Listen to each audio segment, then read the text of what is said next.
So today I'm going to be making a video about geography of United Arab Emirates, UAE.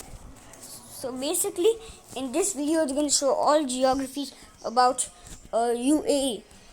And so let's get started. So for all you newbies out there that don't really geography much, Holland is not a country, it's a region in the Netherlands. Bali is not a country, it's a province of Indonesia. Tahiti is not a country, it's an overseas territory of France. And in that regard, Dubai is not a country, it's an emirate within the UAE. And it's also a city in that emirate. And there's like 6 other emirates to talk about. Let's get started. Abu Dhabi is very big. It's an overseas territory of France. And in that regard, Dubai is not a country, it's an emirate within the UAE. And it's also a city in that emirate. And there's like 6 other Are you seeing this? All of this is so big. emirates to talk about. Let's get started. It's time to learn geography now! Hey everyone, I'm your host Barbs. Get your Geography Now merch like this mug and Let's do this. UK and USA. Yeah, we're in the end game now. It's gonna get crazy. So here we are with the first one, the United Arab Emirates. They're united, they're Arab, and they're Emirates. What on earth does that mean? Well, luckily that's kind of what we do here on Geography Now. We break it down so that even a brain-damaged starfish could understand. I don't think starfish have. I never claimed to be an orthodontist. Let's jump in.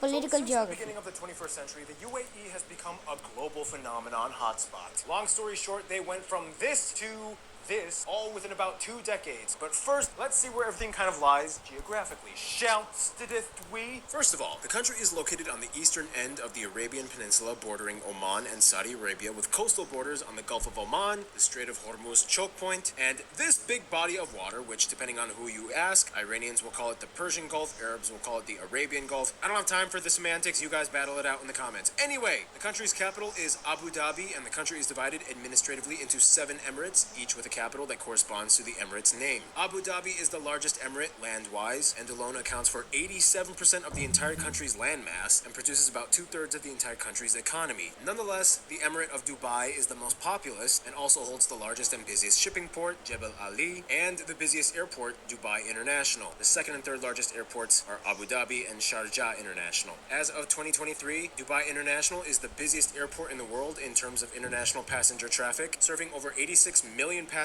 as of the most recent reports. Now, the Emirates are also kind of weirdly divided up, as in many of them actually have exclaves. Abu Dhabi, along with Al Quwain, are the only 2 single landmass emirates, whereas the rest are sort of chopped up all over the place. Dubai has 1 exclave, Hatta, about 80 miles, 134 kilometers east on the border with Oman. Ras Al Khaimah is split up into 2 parts, 1 on the coast and 1 inland. Fujairah is made up of 3 chunks of land on the east coast and 1 shared municipality with Sharjah, the Shamalia area. Ajman has 2 exclaves, Manama and Masfut, and Sharjah has the most at 7. Qalba, which is split up into 3 parts, including the one that's shared with 3 Fujairah in parts. the middle, Diba al-Hessin, up 1, by 2, Oman's 3. Musandam Peninsula exclave, and Khorkatan, split into 3 parts, including the Nawa second-order exclave within Oman's Mada exclave. That's right, it's a part of the Emirates within Oman, Oh yeah, so basically all of this, it's Oman.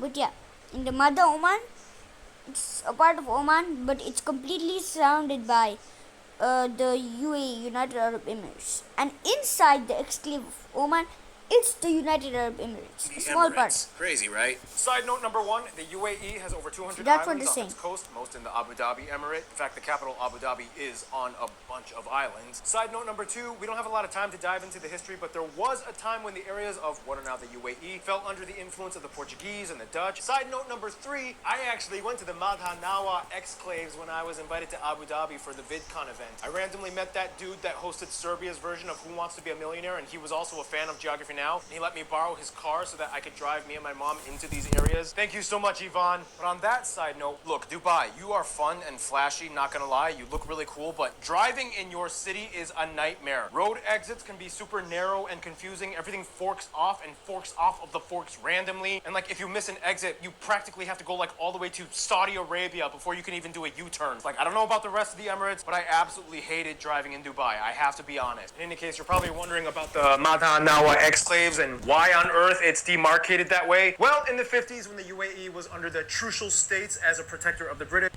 like 4 different Emirates. Hold up, no. Our clan is loyal to the the Musandam Peninsula. this. Okay, look, Oman, we gotta figure enclaves and why on earth it's demarcated that way? Well, in the 50s, when the UAE was under the Trucial States as a protector of the British, it kind of went down like this. Okay, look, Oman, we gotta figure this out. Where exactly do our countries exist, and how are we gonna draw this line? Okay, so I'll take the south part, obviously, the Musandam Peninsula. That has to be mine. Okay, well, then it's settled. Hey, you forgot to ask us what we want. Ah, I didn't see you there. You're like off hiding in the mountains. Okay, who do you want allegiance to? Our clan is loyal to the Omani Sultan. Ugh, okay, alright. That makes the map look a little weird, but fine. You are a small bubble of Oman in the crossroads of like 4 different emirates. Hold up, no. We didn't agree to that. What are you talking about? I'm a small village within your bubble, and my clan has always been loyal to Sharjah. Okay, I guess we're doing this. And that's basically how it happened. Anyway, what it comes down to is what even is an emirate and how did these 7 become one country? The shortest way to explain is an emirate is basically a land that is ruled by an emir. However, in the UAE, they don't use the word emir, they use the word sheikh. So then what is a sheikh? I've asked this question to many of my Emirati subscribers. I've heard conflicting answers, but overall, the general understanding I have is that according to traditional Arab/Muslim culture, it originally translates to something like elder or chief or tribal chief. But today it's more of like a ruler/monarch connotation, but the word king wouldn't exactly be appropriate, even though functionally it's like a king, but it's not. It's a sheikh, but not an emir, but it's an emirate. Whatever, just don't question it, stop questioning it. Anywho, that's that. So how did the 7 emirates join? Well, actually it was originally supposed to be 2, but then 9, but then it went down to 6, but then back up to 7. But it basically went like this. Okay, Dubai, we've always been pretty close. We've always gotten along. Our royal family members are even relatives. So let's make a country, you and me. Let's invite all the other emirates in the area. Okay, let's start with the closest ones to us. Sharjah, Ajman, Al Quwain, Fujairah, Ras Al Khaimah. Are you guys in? We're in. Nah, I'm good. I've been pretty stable on my own for the longest time, but thanks for the offer. Okay. Qatar, Bahrain, you want in on this? No, we can handle ourselves and be our own countries. Yeah, fair enough. Okay, so that makes everyone but Bahrain, Qatar, and Ras Al Khaimah. Oh, wait, hold on. I changed my mind. I'm in. I want to join the country. And that's how that happened. Basically, the country today is ruled by the Supreme Council, which is the 7 sheikhs of each emirate. Of that council, they elect one of them to be a president and another as a prime minister. Technically, any of the 7 sheikhs could be voted as the president and prime minister, but they have kind of like a traditional understanding amongst each other that they will pretty much always put the sheikh of Abu Dhabi as the president and the sheikh of Dubai as the prime minister. They just always do it. Basically, each sheikh is like a mini monarch to their own respective emirate. This means that although the federal government has executive power over things like foreign policy, defense, and security, each emirate has their own jurisdiction over things like councils, laws, police forces, allocation of budgets, and so on. Like for example, the sheikh of Sharjah, he will still be respected throughout the whole country, but he would never like encroach upon the territory of another emirate and like build property or businesses. Everything he does will be focused on his own emirate. In any case, that's enough legislative talk. Let's finish off this segment with the famous places. Now, I'm sure you've seen a lot of cool places in the Emirates, mostly in Dubai and Abu Dhabi. And Abu Dhabi has the largest mosque in the country, largest indoor theme park in the world, Warner Brothers. Al Ain Oasis is a really cool place as well. And don't forget Qasr Al Hosn. I got to go there with my mom. Really cool place. It shows you the entire history of Abu Dhabi. And in Dubai, I don't really have to say much. You already know everything from the largest mall in the world and the Burj Khalifa, the Burj Al Arab, Palm Jumeirah, Dubai Frame, Atlantis Water Park, Miracle Garden, Al Fadi Quarter, Global Village. But hey, sometimes you gotta give all the Emirates some spotlight too, and not just Abu Dhabi and Dubai. If you want a little bit more of the tradition and culture and Islamic side, Sharjah is great. They got great museums. Ajman has really cool nature preserves. They have that castle on top of the mountain. Al Quwain has Dreamland Aqua Park. If you want nature and mountains, Ras Al Khaimah is the place to go. Fujairah, really cool beaches on the east coast and the oldest mosque in the UAE. So if you come to this country, check out the other Emirates. Don't just stick around in Abu Dhabi or Dubai. There's all these other cool places you can check out. So there you go. In any case, it's about time we move on to the next segment. So let's do it. So here we go, the UAE and its land. This is where things get a little interesting. You know, dry, arid terrain. But I promise you, it gets a little more layered than just sand and dunes.